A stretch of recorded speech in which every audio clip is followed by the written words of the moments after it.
This is the ELECTile Dysfunction Podcast with Ashton Cohen. All right, guys, welcome back to the ELECTile Dysfunction Podcast with Ashton Cohen. I am Ashton Cohen, of course. I'm joined today by Todd Hulsey. He is a retired FBI Supervisory Special Agent who spent multiple decades in the Federal Bureau of Investigations, along with experience in different government agencies, and which we will get into today. Todd, thanks so much for being with us today. Ashton, it's a pleasure. Thank you. So I think a good place to start, I'd love to get your sort of overview of your career in the FBI, what sorts of things you focus on as context, and then there are a lot of topics I'd like to get into from that. Well, I started out with the Treasury Department back in 1988. I was a special agent with the U.S. Treasury Department from 88 to 93. I quit and went to graduate school, then law school. Passed the bar, started practicing law, thought that was for the birds, and decided that I missed putting the puzzle together, so I applied to the FBI. And 14 months after submitting my initial application, I was at Quantico going through new agents training and spent the balance of my federal agent service with the Bureau, retiring in March of 2014 with a total of 21 years of federal agent service. During that time, I spent, roughly in blocks, about 8 years working international narcotics trafficking. That's between the Treasury Department and the FBI. And then I spent about 8 years working foreign counterintelligence. And that also included working against nation-state WMD programs. Mm-hmm. And then the rest of my career was spent as a chief counsel in an FBI field division. In my case, I was the chief counsel of the El Paso division of the FBI. So you have experience in three very pertinent areas right now. As an FBI agent at the time and now today, drug trafficking has obviously become, especially during this last decade, has reached a zenith. Mexican cartels are among the most powerful criminal organizations basically ever, at least in modern times, even more powerful than the Colombian ones. Obviously, we have fentanyl, records amounts of deaths from fentanyl and opioids, and other sorts of narcotics which are shipped across our border, some of which manufactured in China. What's your view on how this has happened, how it's gone so out of control, what the FBI and related agencies have done wrong to stop it, and what they should be doing instead? That is a question that we could fill your entire podcast with. I think it's important to note before beginning that the FBI did not have federal narcotics jurisdiction until the mid-1980s. And it received that jurisdiction because it does have organized crime jurisdiction, and organized crime groups were trafficking narcotics to make illicit money. So the Bureau was granted by Congress the jurisdiction to do that. But you really have to go back to 1972 when Richard Nixon announced the war on drugs. Prior to that, there were two prominent federal agencies, three really prominent federal agencies working against international narcotics trafficking. That was a Treasury Department agency called the Federal Bureau of Narcotics, or the FBN, and a Justice Department agency called the BNDD, the Bureau of Narcotics and Dangerous Drugs. There was also the agency that was then called the United States Customs Service. So in about 1972, 71, 72, 73 timeframe, the FBN and the BNDD were merged, and 1,000 special agents from the United States Customs Service were withdrawn from the Customs Service, which was a Treasury agency, into this new agency called the Drug Enforcement Administration. The DEA was charged with enforcing the federal narcotics laws. So the Bureau didn't come into federal narcotics enforcement until about 15 years after the founding of DEA. But I think that the approach in terms of drug trafficking, what's gone wrong, this is my personal opinion based on my professional observations over the years, starting in 1988, is that so much of the focus, and you have different levels of drug trafficking. You have the international organized crime, the Colombian cartels, the Mexican cartels, and then you have everything across the transportation and distribution network until you get to the salesman standing on a street corner. Okay. And so much of the enforcement effort was placed on that street corner salesman. Right. And it wasn't placed on the organizations. And to be honest about it, the reason you have a federal law enforcement agency to work a particular crime problem is to go after the organizations behind the crime problems, because any police or sheriff's department can work the guy or the dude or dudette, almost always a dude, on the street corner selling drugs. So a lot of the federal effort was put towards the street level narcotics enforcement when it should have been put towards countering or fighting against the organizations that were facilitating, the transportation of mass narcotics internationally across our borders. And that wasn't done. That was mistake number one. I want to note for you in the audience that every speck of cocaine, every little grain of cocaine powder that is sold and used in the United States of America comes from South America. There's none of it that is produced domestically. Right. Yet I submit to you, you could go to any urban high school and many suburban ones, maybe most suburban ones, and even a lot of rural ones, and find somebody who can put cocaine in your hands in exchange for dollar bills. Mm-hmm. You think about the product coming from another continent and it still gets in here. So really the big disconnect in the beginning was going after street level narcotics enforcement. Well, let's talk about how government agencies operate. If you're going to go after a criminal organization, it's going to take tremendous amount of resources and time. When you have a international criminal investigation ongoing, you're unlikely to make any arrests for months, maybe years, depending upon the ultimate target of the investigation. Well, what does Congress want to know when you go for your annual budget? How many cases have you worked? How many arrests have you made? Mm-hmm. Well, you can't tell Congress, well, we're working these big giant cases that are international in scope, have hundreds, maybe thousands of potential defendants. So we're waiting to wrap these cases up before we make arrests. Congress will turn the spigot off, and now you have no funding.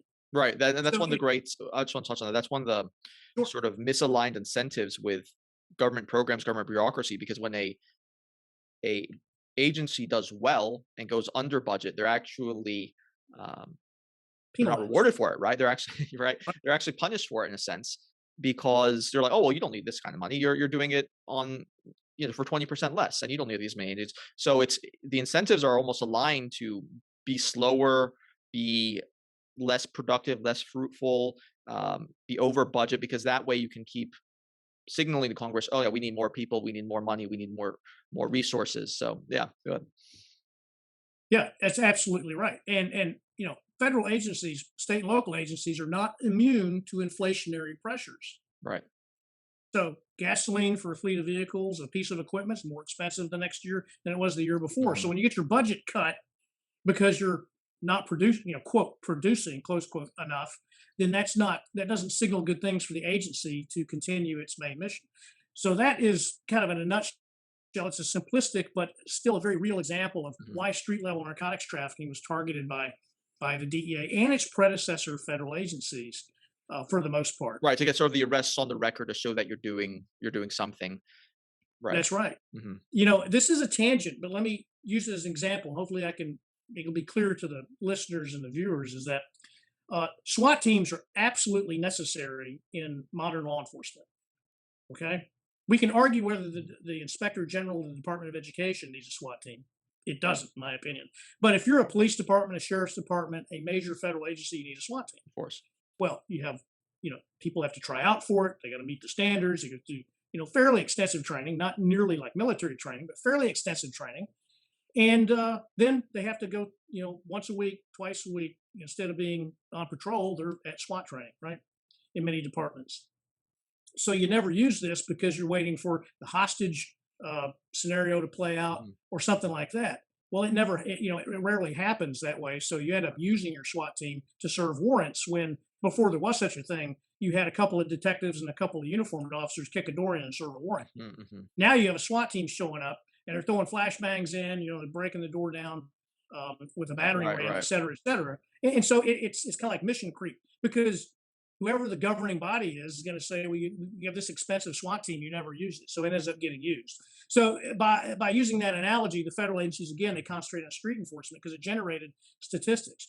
But another big problem going back to the 1970s is, and let me ask you this question, what is the biggest logistical problem that a drug trafficker has?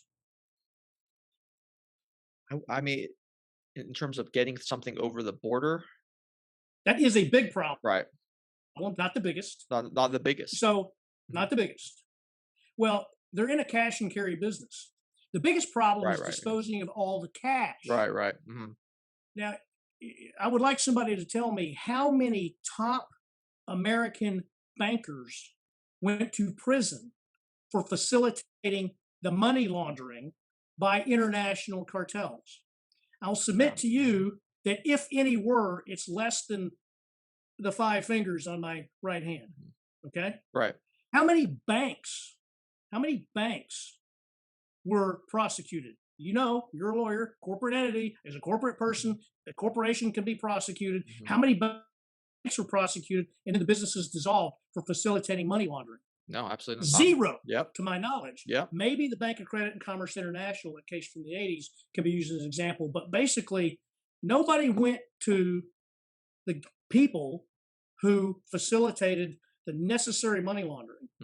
Now, look, I'm a 57-year-old white guy, right?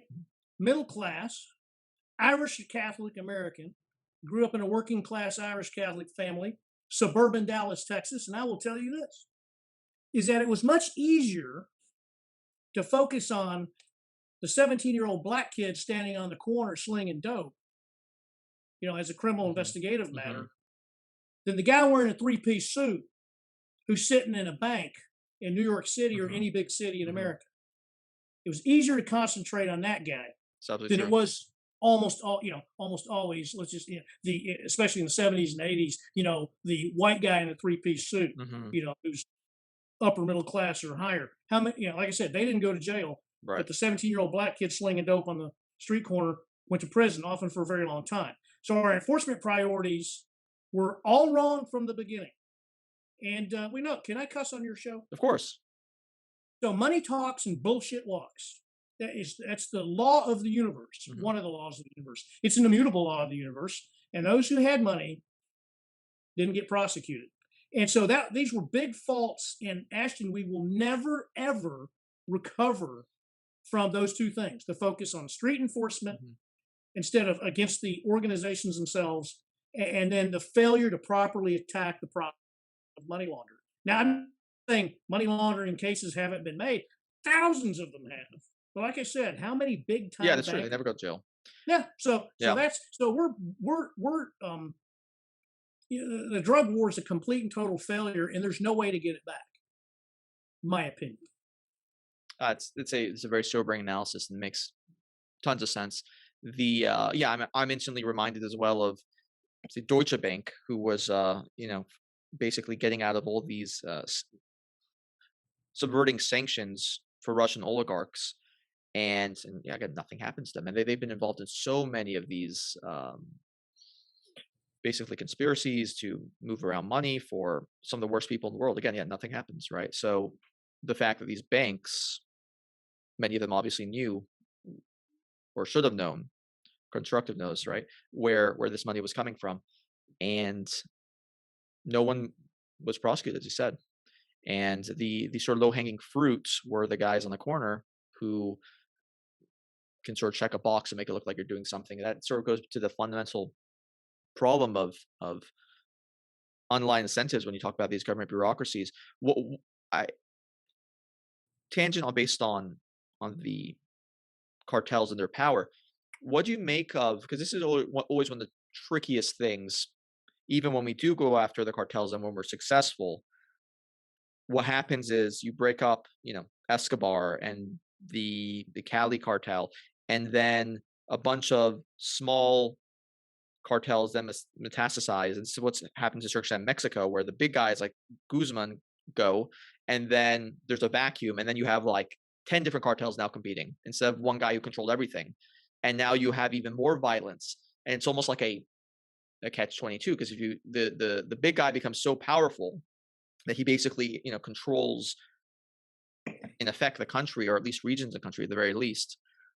Yes. And then you topple him, and then you have 10 small cartels who then sort of compete and cause massive mayhem, destruction in the wake. What do you make of that situation? Is there any way sort of around any of that? No. No. The Mexican cartels, Oh, that's surprising. Yeah. if the Mexican government, which is, I mean, the corruption in Mexico has facilitated the conditions on the ground there today. Mm-hmm. And now the cartels are so powerful, there's no way for the Mexican government to successfully combat them. Mm-hmm. There is an insurgency. This is,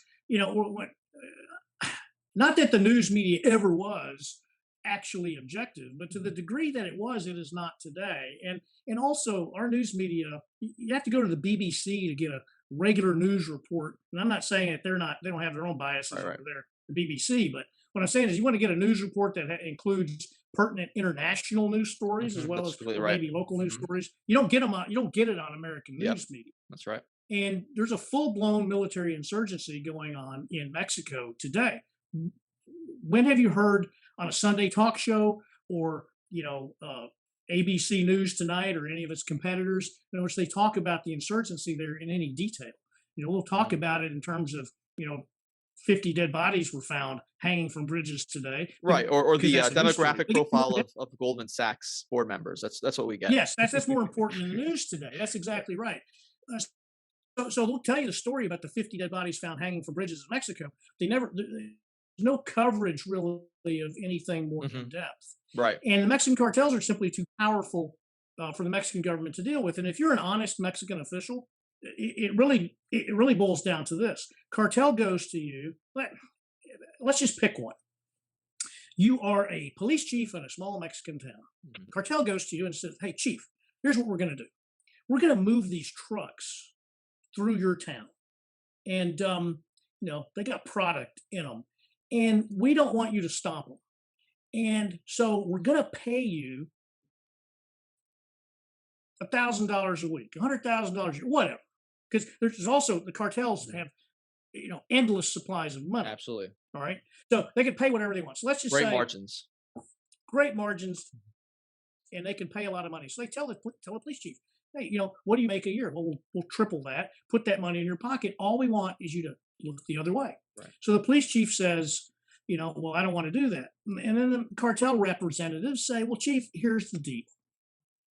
You let us go through the town and we'll pay you triple your annual salary, quadruple your annual salary. Or if you don't, we will kill you and every member of your family. Mm-hmm. And we will do so in very gruesome ways. Mm-hmm. In fact, you will watch us gruesomely kill the members of your family before we gruesomely kill you. So which is it?" And in Mexico, the saying is plomo o plata. Right. Lead or silver. Mm-hmm.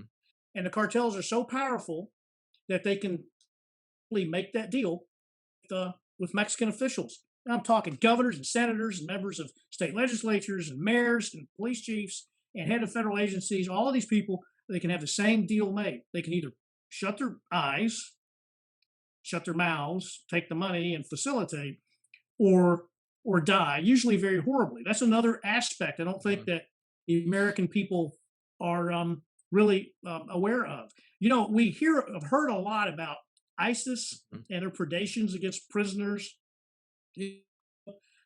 burning people alive, boiling people alive, skinning people alive.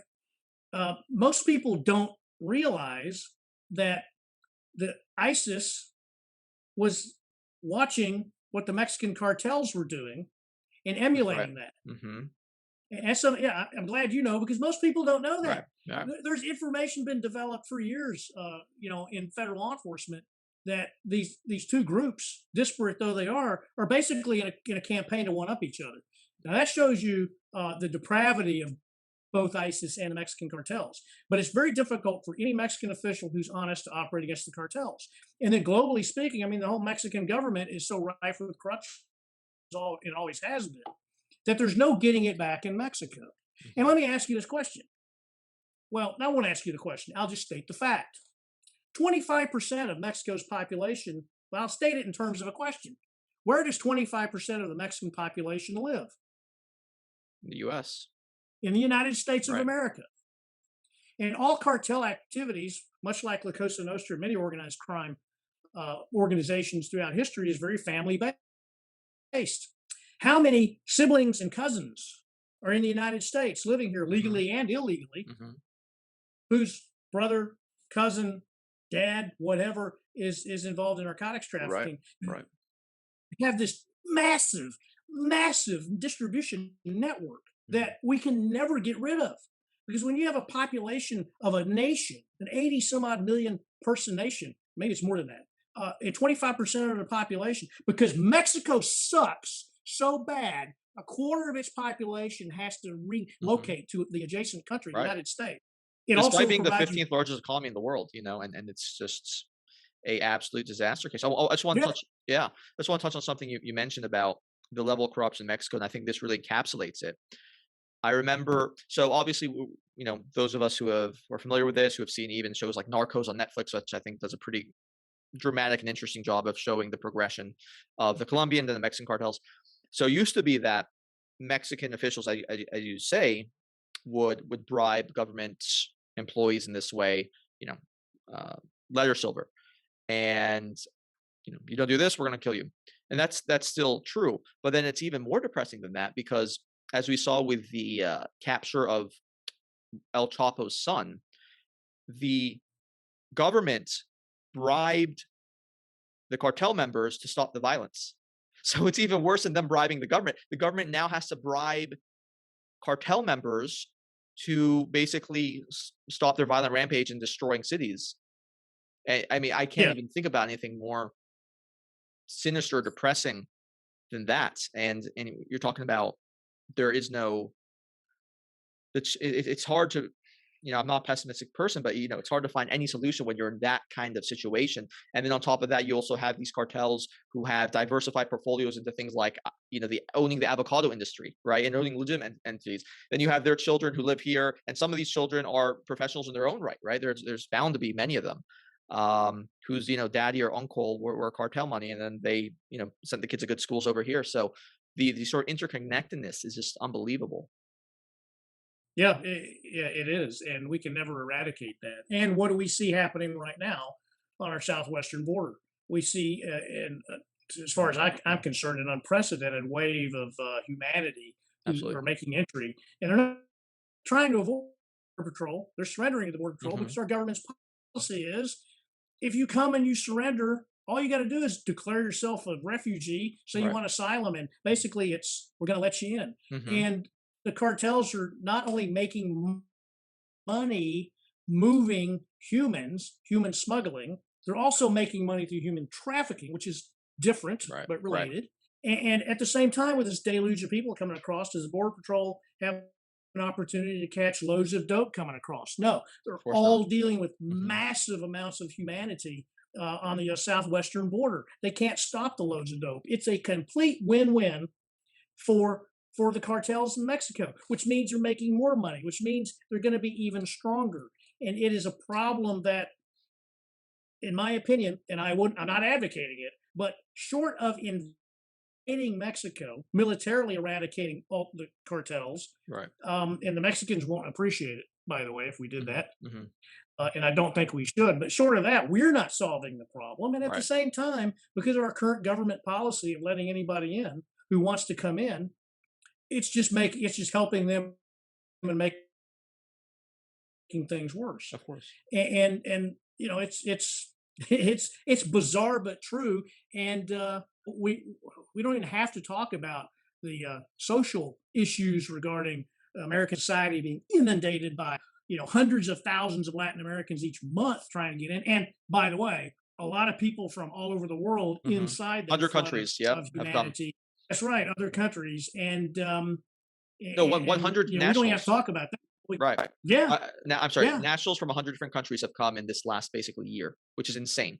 That's just what we know of, right? That's right, what we know of, and so we're just the cartels growing in profit and strength. In Mexico is a problem for us that that will be a problem for us in the future, because they'll just move more dope. As you say, they're diversifying their portfolios into legitimate businesses, which will provide them with means to make legitimate profit. It's California, in your state. Right now, you have the cartels, California. Oh, we're going to have a legal domestic marijuana industry. Who controls that now, Ashton? Who controls that? Is it some hippie up in Marin County who's growing dope out in the middle of a forest? Well, he still exists, but who's he working for? Now you do have a few honest ones, but some people, again, they get the same deal, plomo or plata, lead or silver. And the domestic marijuana industry in California is now owned by, essentially by the Mexican drug trafficking cartels. Meth used to be the province of toothless rednecks in the United States. And now the biggest producer of methamphetamine is Mexico. And where does it go? Into the United States. Right. Rather than some third grade dropout who manages not to blow himself up while cooking meth, in a single wide trailer out in the middle of nowhere. Now it's a corporate operation in Mexico with just a massive distro network in the United States. We're not going to solve this problem. It's here to stay. Draw for me the connection. So one of the things I was going to ask you about is you often hear of one solution being to legal or decriminalize drugs. I don't see how that would solve it, but people seem to believe that if you were to decriminalize them or make them legal, then regular participants can counteract the sort of black market. That doesn't seem to have worked terribly well with the marijuana industry. Can you draw for me the connection between what you just said about how the cartel still controls the marijuana industry? Because I'm unfamiliar with that. Yeah. Most Americans, when they think of a domestic legal marijuana industry, they think of the shop in California, Colorado, where you can go buy a certain quantity of marijuana legally. You can get a prescription from a doctor and go in and buy medical marijuana.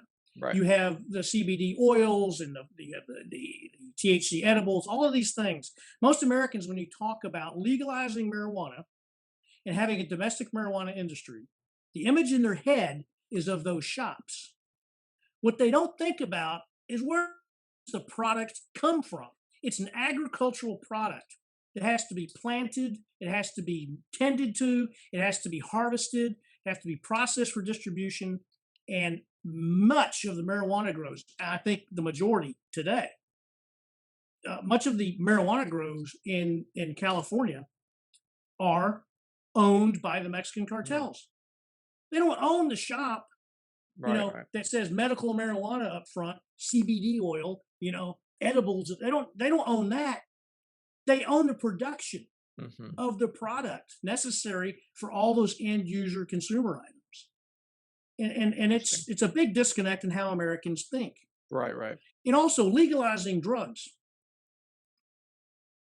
I mean, my gosh, it's a big deal. And drunk driving's a big deal in this country, right? MAD, Mothers Against Drunk Driving, was a major political force in the 1990s, late 80s into the 90s. So, I mean, that's a legal drug. I'm not suggesting we make it illegal. We tried that and failed. And hey, like I said, I'm Irish. But you legalize drugs. Well, who's going to start getting into that market as much as they can, if at least nothing else to undercut in the black market, undercut the market price? I mean, the cartels are not amateurs. You want to talk about the ultimate capitalists? They have managed to satisfy the market desires of people who want to use banned or controlled substances by creating not only an agriculture and manufacturing network, but a transportation, an international transportation and sales distribution network. And they're making money hands over fist. We're not talking about people who are dumb. We're not talking about people who are stupid. We're talking about extremely intelligent individuals who are in it for making money, and they just happen to also be ruthless and very violent. We tend to think that ruthless and violent people somehow are not smart. But you can be all of those things. Absolutely. Ruthless, violent, bloodthirsty, and also very smart and capable. And the cartels are. So all we'll do is facilitate their entry into whatever drug market exists because of legalization, my opinion. No, that makes sense. They're like a evil Amazon in a sense, right? I mean, completely vertically integrated. Great way to put it. Yeah. Let's talk about something more uplifting then. With respect to your experience with the WMD units, Can you tell me a little bit about your background in there, and then I want to ask you a few questions. Yeah, after an initial headquarters assignment in the counterintelligence division of the FBI, I was working a certain East Asian country, working against a certain East Asian country. I was then transferred to the WMD Counterproliferation unit, and that unit focused on nation-state WMD, and primary targets were Iran, North Korea, primarily those in Pakistan, but every other country on planet Earth. But the ones who are, Pakistan has nuclear weapons, right. Mm-hmm. but their means of being able to employ them quickly is quite deficient, mm-hmm. and always want to make themselves more capable of using them rapidly. And then, of course, Iran and North Korea ought to speak for themselves for anybody watching or listening as to why they're dangerous. So in that unit, we focused on, threat countries, and I was sent to the Defense Nuclear Weapons School and a bunch of other training courses to bring myself up to speed in regards to nation-state WMD. It was chemical, biological, nuclear primarily.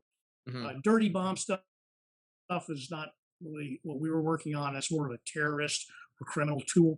All the way as a WMD, we were working on ICBM programs, nuclear weapons programs, nation-state chem bio programs. So I was eventually the acting unit chief of the WMD Counterproliferation Unit before being assigned to Central Intelligence Agency headquarters for 2 years as the senior FBI representative for WMD Counterproliferation. What's the most overblown threat and the most underblown threat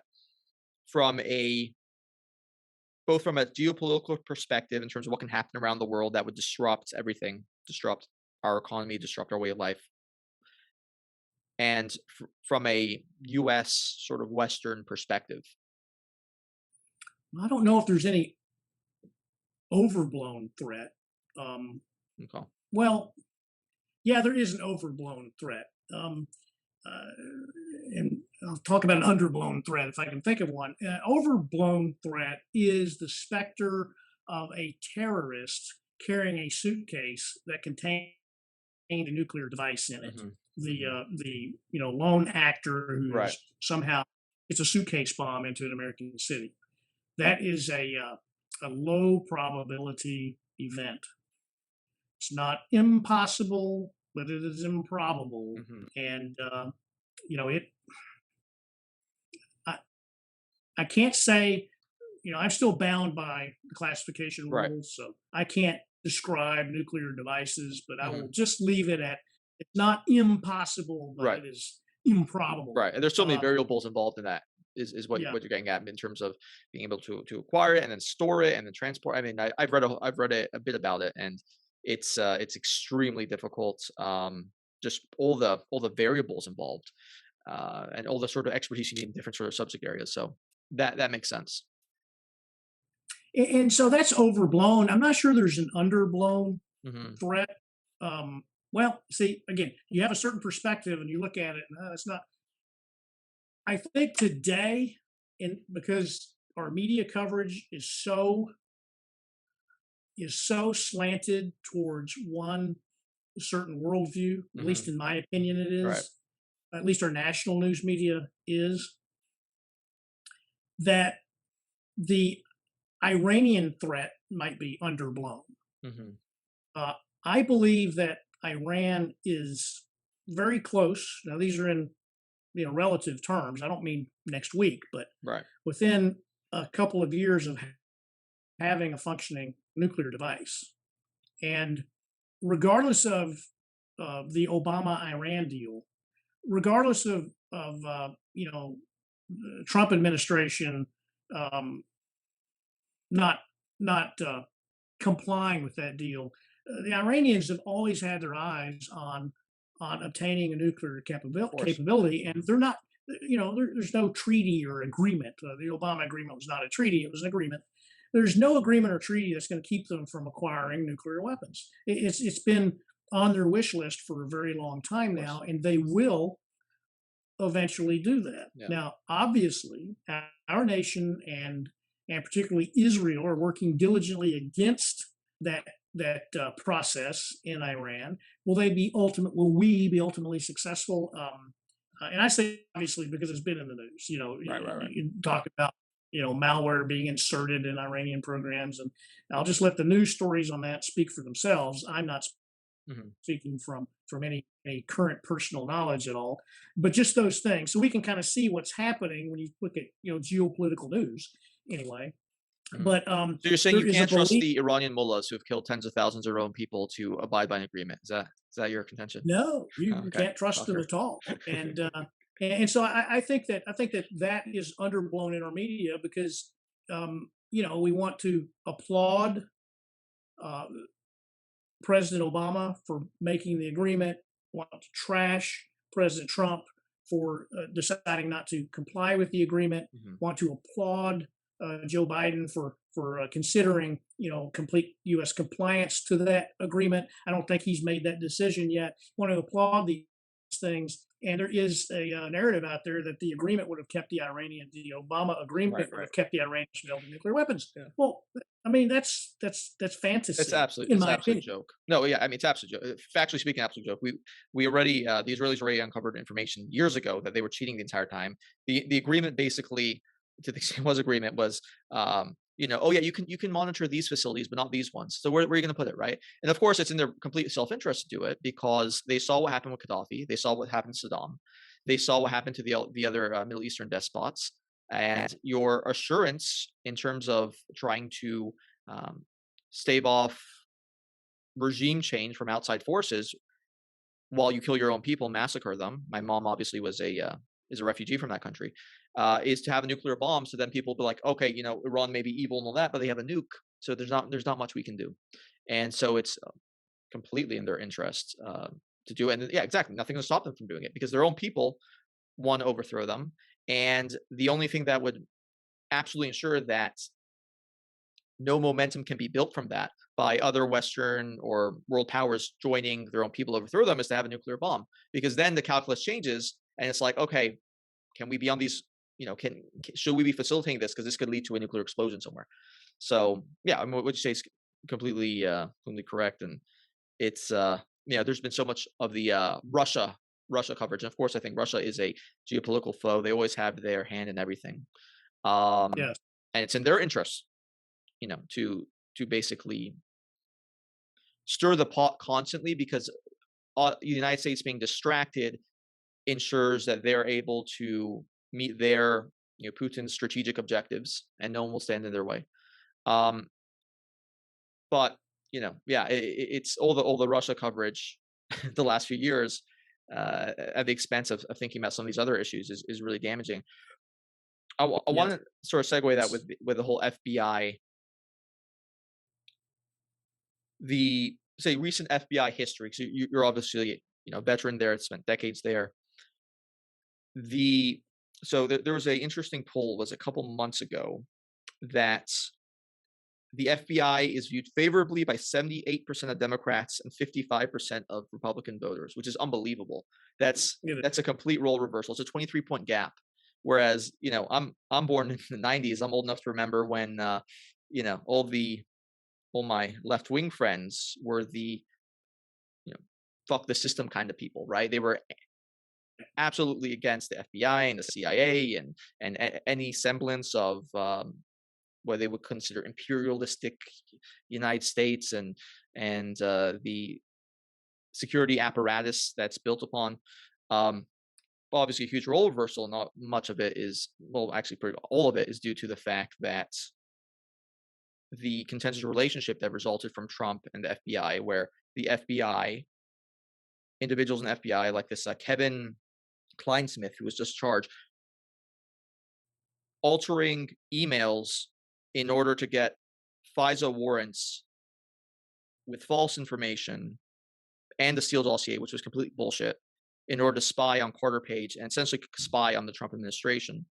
And so a lot of people on the right, which is why you had this decrease in support, think that the FBI has become overly politicized and is no longer a impartial, gilded entity that it once was.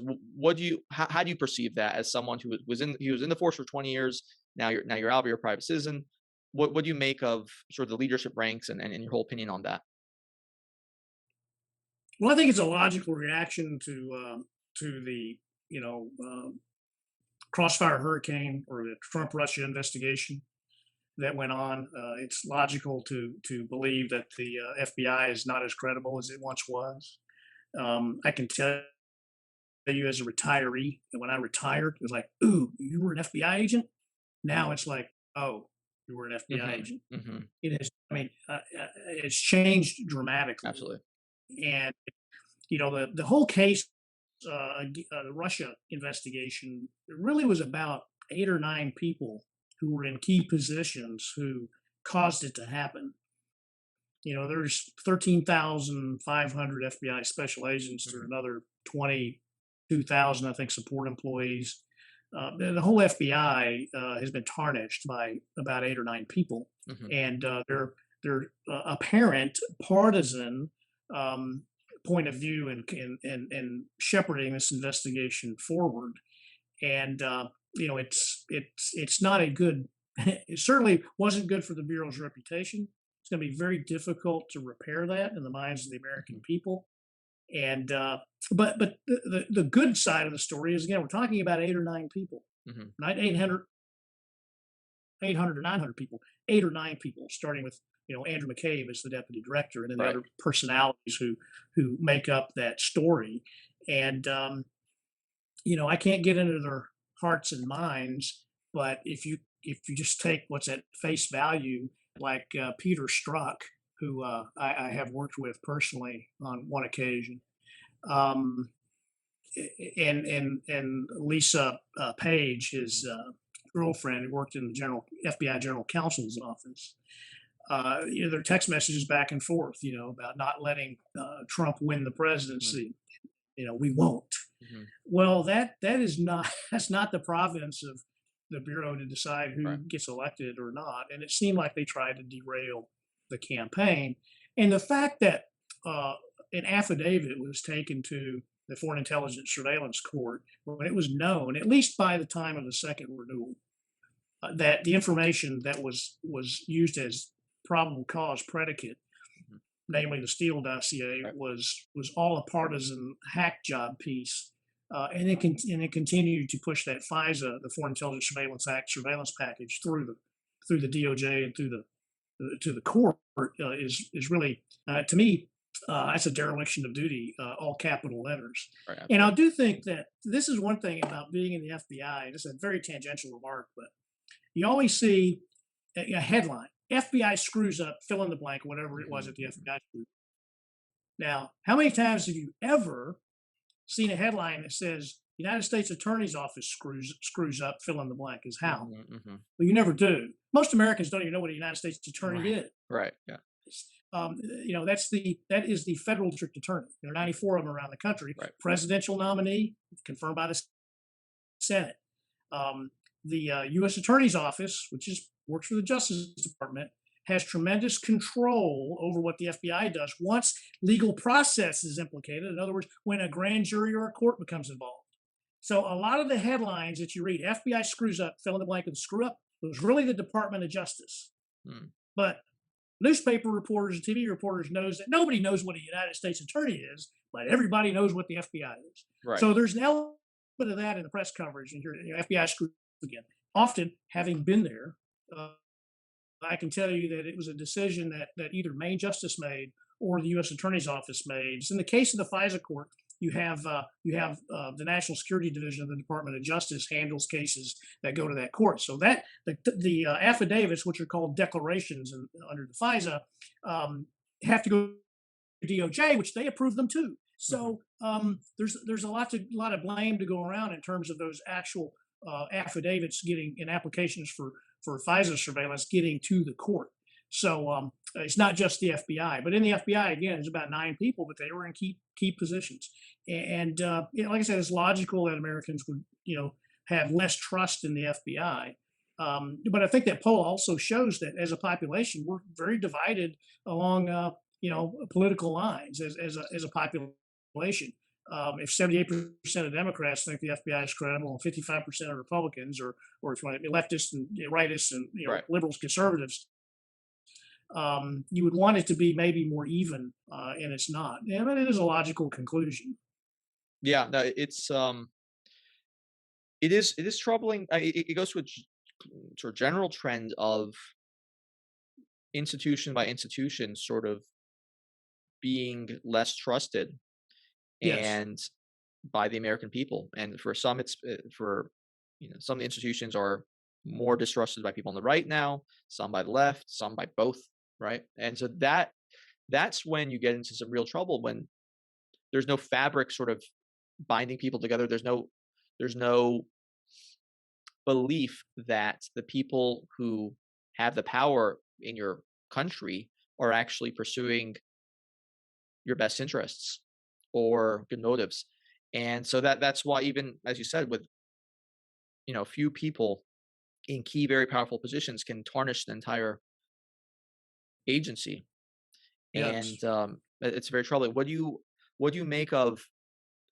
There seems to be a new focus now on Christopher Wray said this, on combating domestic terrorism. At least that seems to be the lines that the media keeps drumming on about.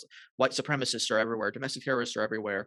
I calculated, I saw about something like 50 casualties in the last decade from what you could consider white supremacists, as opposed to there's like 16,000 homicides a year in the United States, and we're talking about 50 over a decade. Do you think that this is? What do you make of it? Do you think that it's just a media sort of overplaying this narrative in order to, coalesce around their other narrative that America's racist and it's an unsafe place, or do you think that things have changed with certain members in the agency that they are going to fulfill these political objectives, just like how we see with, for example, a corollary would be like Nike pretending to be about social justice while they employ slave labor in China, right? So Right. do you see that angle of it, or do you think that well, this is what the FBI has always kind of done, and there's not really a change? What's your thoughts on that as someone who's no longer in it, looking in from the outside? Well, I think the white supremacist threat is overblown. I think it's a media overblow of a threat. The that's the current thing right now in the narrative that we're coming out of our news media, our academic institutions, entertainment media personalities, and things like that. You just your statistic was great. There may be 50 people murdered as a result of some act by a white supremacist to further white supremacy, versus how many people are otherwise criminally murdered in this country. And I'll just throw this out there, and it's not because I'm a white guy, but no white supremacist that I'm aware of has ever flown airplanes into any buildings. All right. But so I think it's overblown. Director Wray, who I don't know, I don't know him, never heard of him before he was nominated to be director, don't know anything about him, but he does have to answer these questions when members of Congress, pose those to Right. him. And he's going to answer, not tell them what they want to hear, but try to give a sufficient answer to their concerns about white supremacy. But my gosh, you go back to the 1960s when the FBI worked against the Klan in the Deep South. It's like it's nothing new. And I have I'm not sure I've ever actually met a white supremacist. I haven't. No. I haven't. And I stand out. Yeah. I think they would find me. Yeah. Well, my wife is Mexican American, so that my kids are Mexican American. And they're very dark complected, especially in the summer. But haven't seen a white supremacist. When my family and I are out, anything like that. I have in my past met people who used to be members of the Ku Klux Klan, but the thing about the Klan is, and I'm not trying to be facetious, it's really the truth is that most of your real Klan members, their leaders may have something going for them, and that's why they rise to the top. And I'm not trying to malign anybody, but I'll malign the Klan. Most of your rank and file Klan members, work part-time at a gas station and live in a 50 Right. or 60-year-old single wide trailer in the middle of nowhere. Right. I mean, that's not that much of a threat. Right. They have no Um, connection to any power center in the United States, in any industry. no, Literally none. Right. no. But Right. if you look at the Southern Poverty Law Center's Mhm. website, it's Yeah. plan members everywhere. Right. Right. Right. And they're simply not. I think that's an overblown threat. But any kind of active political violence by a domestic group is domestic Of terrorism, course. and the FBI will work those cases. I would just submit to the audience for consideration that the white supremacist threat is quite overblown by our news media, our entertainment media personalities, academic industry. Right. And you notice how, sorry, I was going to say, and you notice how quiet they went when the recent, and I did a whole podcast on it, the recent rise in anti-Semitism, particularly which happened at the same time as the latest conflict between Israel and Gaza, were all Middle Eastern and Arab and Muslim people who were radical activists, who were of that demographic profile, who were Palestinian activists who were attacking Jews, right? And that's the sort of Jews are traditionally the ultimate enemy of the white supremacists because they credit them Jews with controlling everything. The growing up, been to 30, 40 states, growing up as someone in California who comes from a Middle Eastern background, Jewish, the only acts of anti-Semitism I've ever been subject to, or my family's ever been subject to, which is what caused my family to leave Europe and the Middle East, were by people who were, Arabs who hate Jews. Because you look at any Pew Research poll, the level of anti-Semitic opinions, you're looking 70-80% of some of the countries, some of these populations centers have legitimately anti-Semitic opinions, right? But they never talk about that, and we saw all these sort of hate crimes recently from people who were, as they call, brown against Jews, right? So it's a very good point you make. Are there white supremacists out there? Of course, just like there's haters of every race. Do they have a scintilla of power in the society, in any institution? Right? They're, as you said, mostly people who live in trailers and things of that nature, right? They're not exactly your people who are in positions of power. I want to actually, on a tangent of that, right now one of the biggest stories is what's going on in Afghanistan with our withdrawal, and obviously the Taliban taking more and more territory by the day. A lot of people suspect they may, who knows, overrun the entire country and overthrow Kabul. You were in the WMD units, you served in that capacity, analyzing sort of national security threats.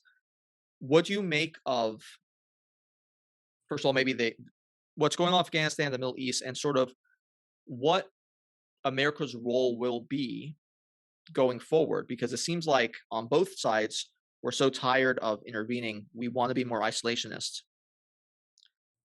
Do you agree with that? And do you think it's a good thing or a bad thing? I don't think that America is on its way to isolation, being an isolationist nation. In relative terms, right? Yeah. Well, but then it would depend on what your scale is, because we have so many national interests all over the globe. It would be difficult to not pay attention to them and be isolationist. But I think in 20 years of effort in Afghanistan, why is the Taliban moving so fast? Why are so many cities falling? Why are so many provinces under the control of the Taliban now?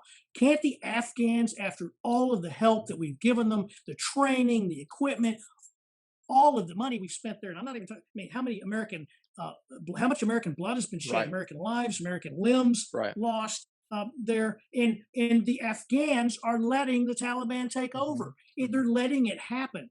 We cannot impose our Jeffersonian sensibilities on people who don't want it. And it is apparent to me that what the Afghans really want is Taliban rule, because the Taliban didn't create an army out of nowhere. All of the Taliban fighters, where were they? Were they all hiding in the mountains? Were they all in camps over the border in Iran?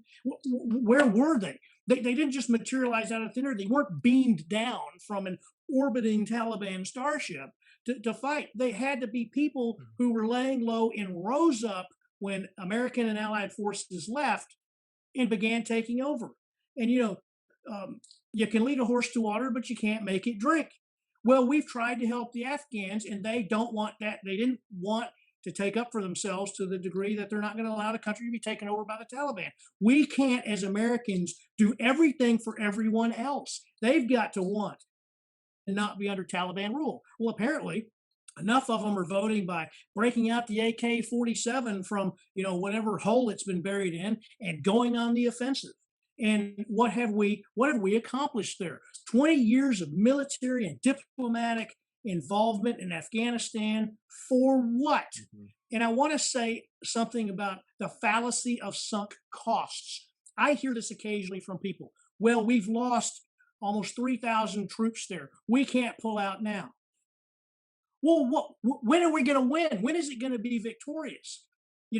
Because we've lost that many people, does that mean we have to lose more? We got almost 3,000 killed, 20,000 wounded. Many of those wounded have limbs that are missing, eyeballs that are missing, faces blown off. I mean, how much more do we have to invest in American blood? Not to mention trillions of dollars in American treasure. And what have we gained from it? And let me make another point, a tangent from that tangent. People say, we still have troops in Germany. We still have troops in Japan. Yeah, because it's Germany and Japan.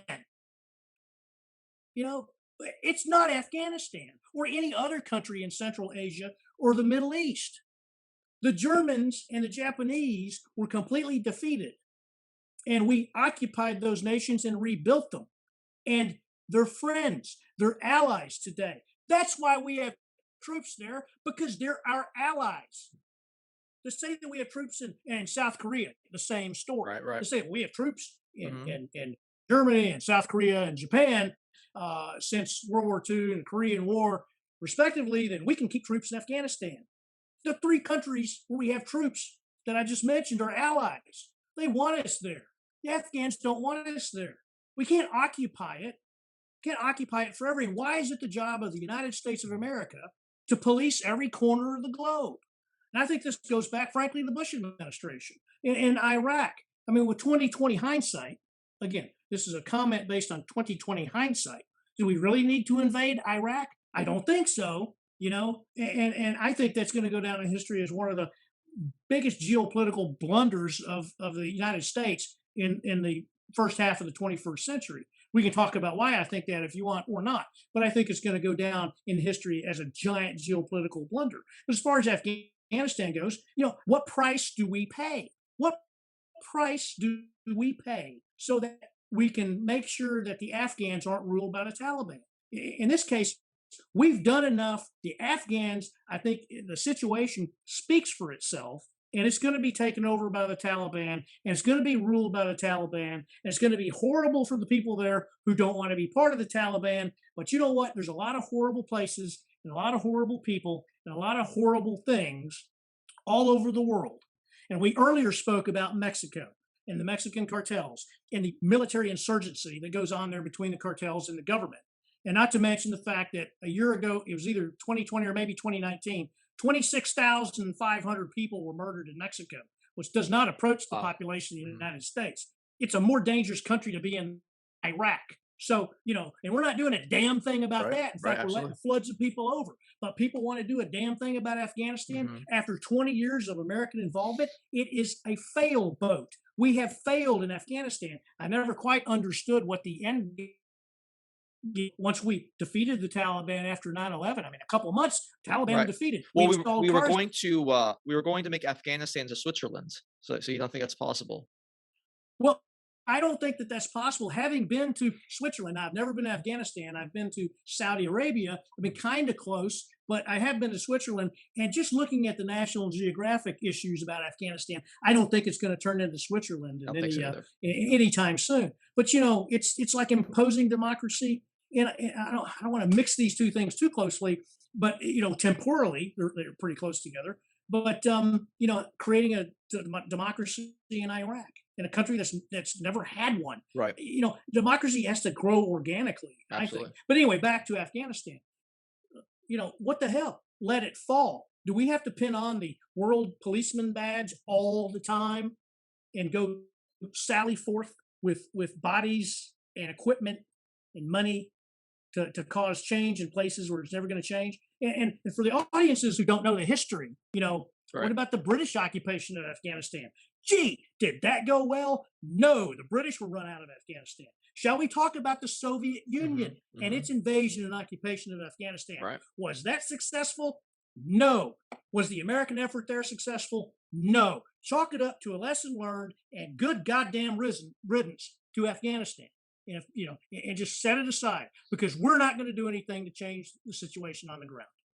Absolutely. And with the examples you just gave, with the exception of the Soviet Union one, that was before radical Islam took over the country as well. So it's not only do you have all those prior challenges in terms of demography and geography and just the sort of difficulty of implementing culture, but you also have radical Islam there, right? Which is a feature of basically the last, maybe 50 something years in terms of its ubiquity in that region.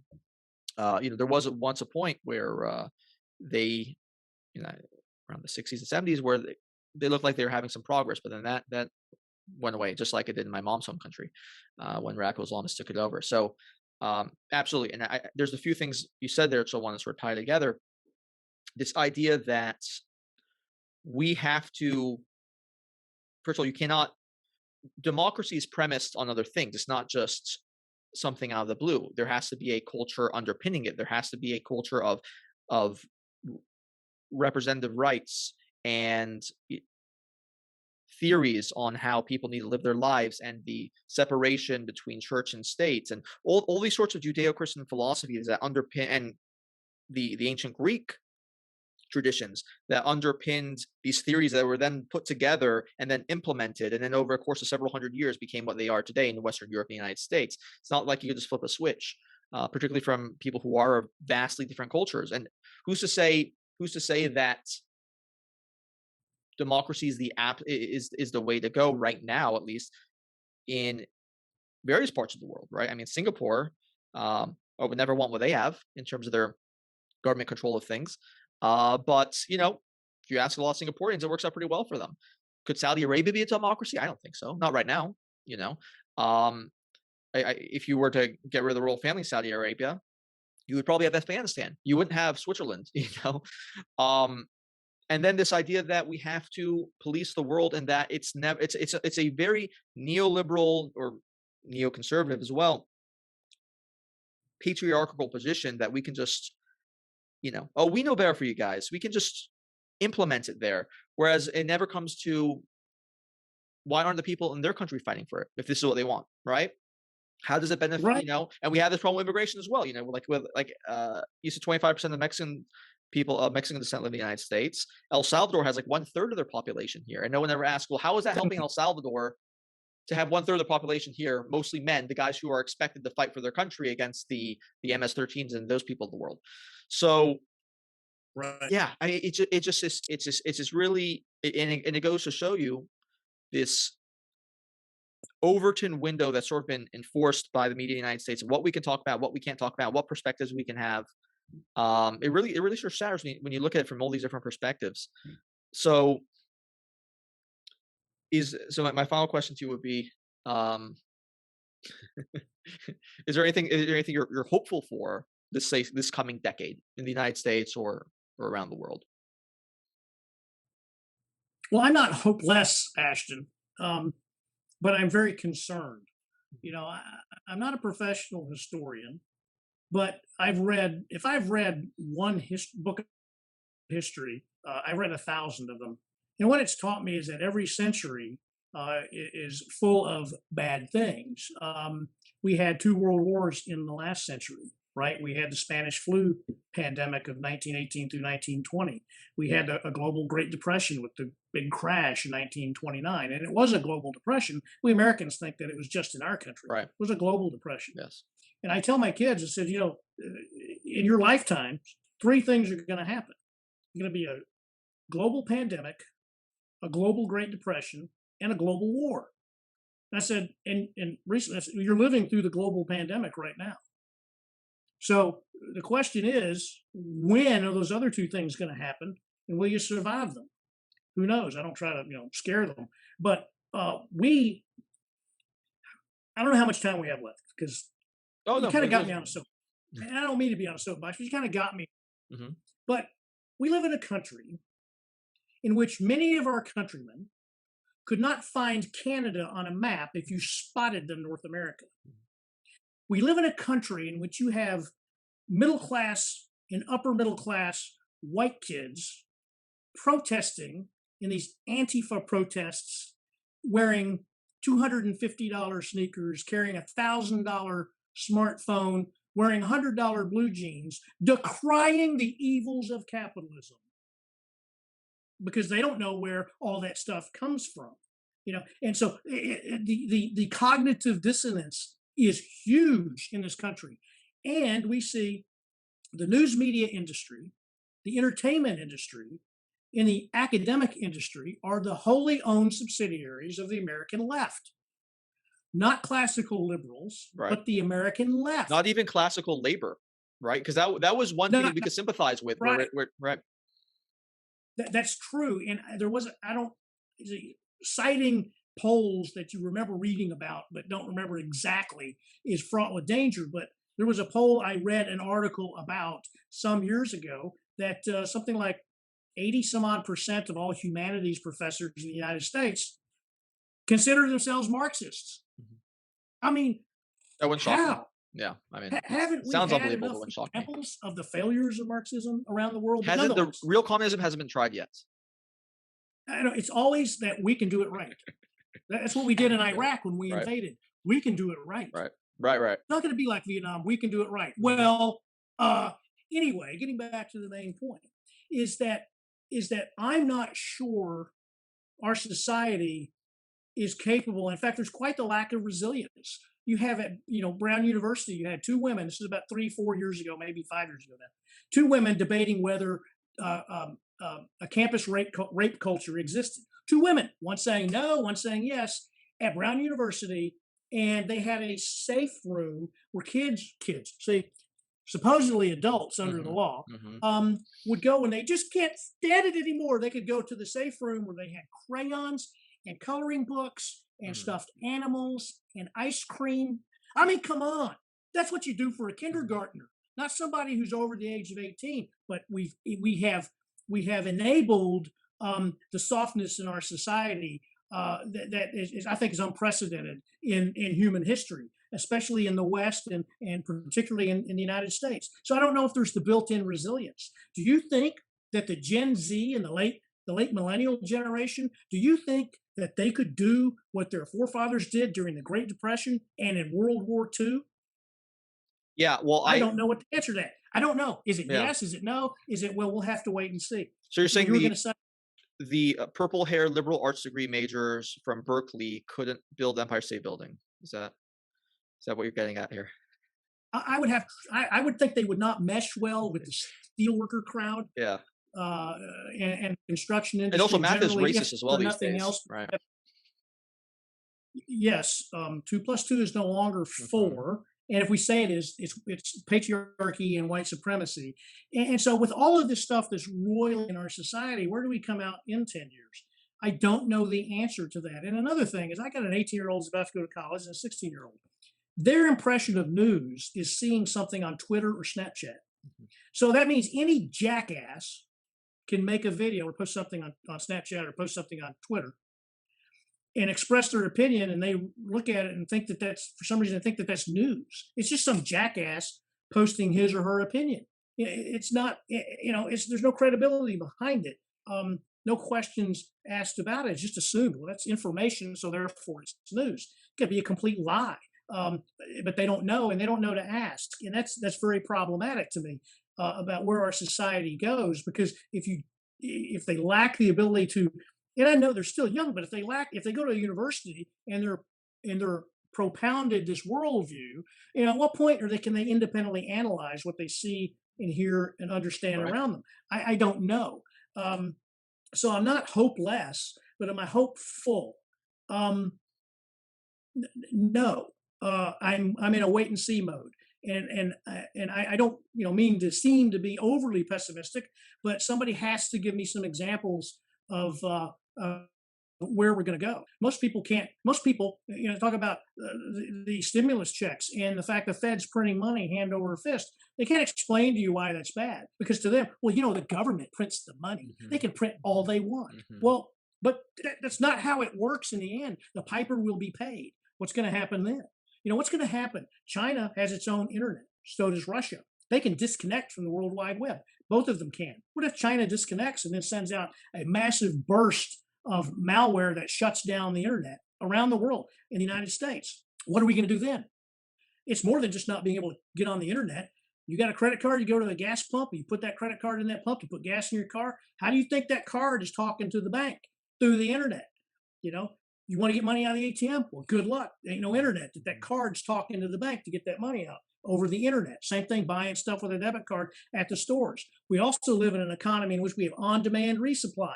Every time you go shopping and that barcode, that item with the barcode is scanned, what it's doing is doing an electronic inventory. The store knows that they have, say, 1,000 widgets. And so each time they sell one, it goes down. And then when they sell the 600th, and now they're down to 400, it triggers a message sent to the company that supplies those things, order X number more, And so how does that happen? Well, over the internet. You have FedEx drivers driving around with GPS, right? So that they can schedule and the FedEx knows when a particular package is going to be delivered. How? Because it's connected via the internet, Satellites, well, yeah, where do the satellites communicate with stuff on the ground? Over the internet. How does the cell towers, communicate? Well, fundamentally over cable buried into the ground. It's not my smartphone here is not an international shortwave radio. So it hits the cell site and that message is going through a cable to another cell site. So can you imagine the social dislocation if the internet went down for 3 days? Holy smokes. Can our society survive it? I don't know. We had to run on toilet paper when the pandemic hit. What kind of behavior are we going to see in the streets of America and in the West where we're fat, dumb, and happy? And frankly, with our noses constantly looking at these stupid things, unaware of what's going on around us. And Americans, like I said before, we're quite, as a people, unaware of the greater world that exists. I don't know, I don't know how many countries you've been to. I've been to, 15, 20 countries. Half of those on government service. So, you got to see what's out there, and it's not all wine and roses. So where are we going to be in 10 years? I don't know, man. I don't know. I'll remain in wait and see mode. Well, look, I agree with almost everything you said. The challenges are immense. I have a couple aspects that make me hopeful, which are, I think a lot of people in my generation and younger, yes, many have been victimized by propaganda, a specific worldview pushed down their throats by various media institutions. I do also see a lot of belief and a lot of skepticism towards more things, I think, than was true before. And when we're talking about sort of the skepticism of institutions, I think the pendulums always swing, and I think there will be a time where, and maybe this is the hopeful aspect of being sort of ambivalent or feeling negatively towards institutions, is that it'll penetrate in people's minds that, oh, these people who have power are all full of shit as well, right? These same, your Harvey Weinsteins and your Jeffrey Epsteins and these people who were some of those powerful people in their positions and had all the powerful friends around them, and all their powerful friends knew what they were doing and didn't say a thing. That sort of will lead to a feeling that the emperor has no clothes. These people are full of shit as well. Why should they have more power in lives? I know it's hard to see right now because we're in the middle of the pandemic. We still have people telling us what to do and saying, well, you have to do this to get your rights back. Like, when did you become the arbiter of what our rights are? They're natural, right? And so but I do think the long-term implications of a lot of this is going to be people starting to realize, okay, well, these people are full of shit. They don't actually know what's best for, not even looking out for what's best for us. They themselves don't play by the same rules that they're subjecting us by, and we've seen that with Gavin Newsom and the French laundry debacle, and all the countless examples of these people not following their own rules. And John Kerry flying private jet to Martha's Vineyard, where you can just take a ferry. They won't part with the slightest amount of luxury. They won't do something that'll cause them the slightest bit of inconvenience, like taking a private jet, which you never have to actually do in America. We have airplane routes everywhere. And they themselves won't do that, but then they'll lecture you to keep your AC off, right? Or not drive the SUV. So I do think there are going to be ramifications of this, and that's what sort of gives me the hope. I am more hopeful than I am not hopeful. I'm sort of probably more in the hopeful spectrum, I would say. But this was a fascinating discussion. It's so many interesting points I'm still thinking about right now. Really enjoyed it, and would love to do it again sometime. It's been a lot of fun talking with you. I appreciate you having me on your show, and like I said, it's been a lot of fun, and I'm willing to do it again if you are. All right. Well, Todd, thanks so much. Ashton, you're welcome, and thank you. If you enjoyed our show, please click subscribe to stay up to date with our YouTube channel and podcast, and give us a 5-star rating on Apple Podcasts so that we can keep delivering guys some great content. Thanks again, and we will be back next week. Oh, man. And probably sex robots. We stand for a free and open debate and exchange of ideas. And if you disagree with anything we talk about, you are a racist and no better than Hitler. What? Let's get started.